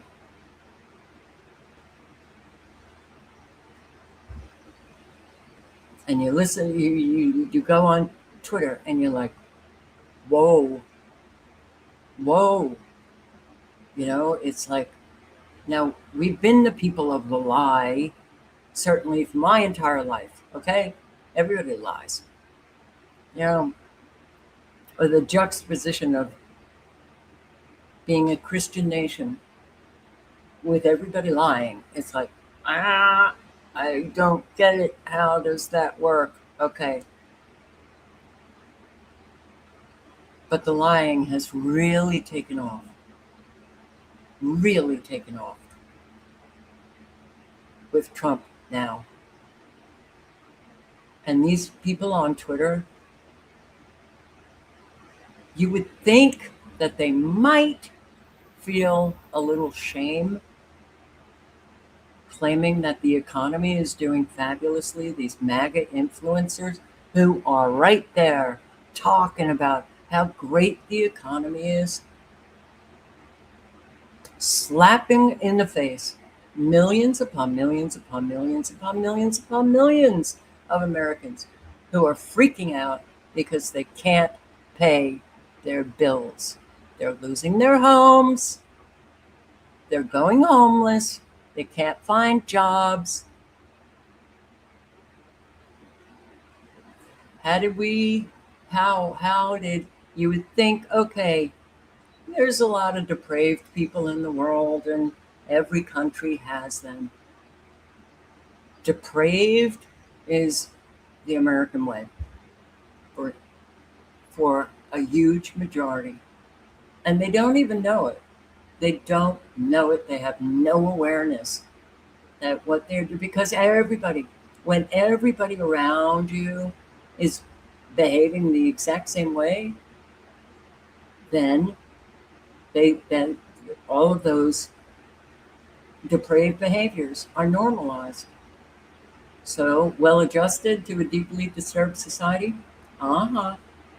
Big time. And U.S. retail sales weakest in over a year. Consumer sentiment plunges. And then you get to hear from the liars that Americans are just doing great. Americans are happy with the economy.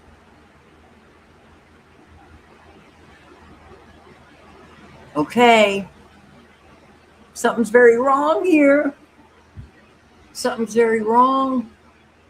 You know, it just feels like life has truly become this surreal thing where it just feels like every single day it's, the scratching on a blackboard, and nothing feels smooth. Nothing. Look at what's happening down here. Look at this. Come on. Okay? What's going on? Are these nanobots colliding, or what the hell is going on?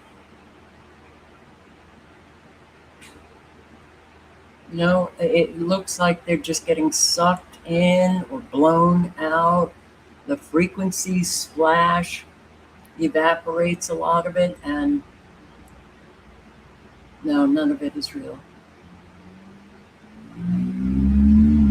Wow, this is a really pretty intense time that we're living here. Virginia, Georgia, South Carolina, Florida, and right on into Kansas. You can see even, at a distance, all of the frequencies that are hitting these so-called weather fronts. Oof, man. Nanobots activated. Well, what do we have? 5 active severe weather warnings: Colorado, New Mexico, Nevada. Okay, something's wrong. Sorry, but something's wrong.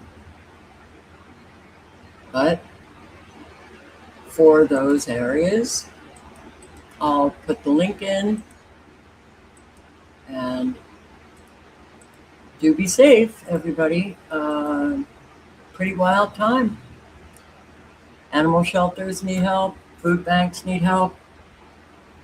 Individuals need help. But everything's fine, okay? And Americans, it's a great place to live. Oh my God. Do what you can to help out your community. Do what you can to help out those that you know are hurting. You pick up the phone, check in on people, say hello,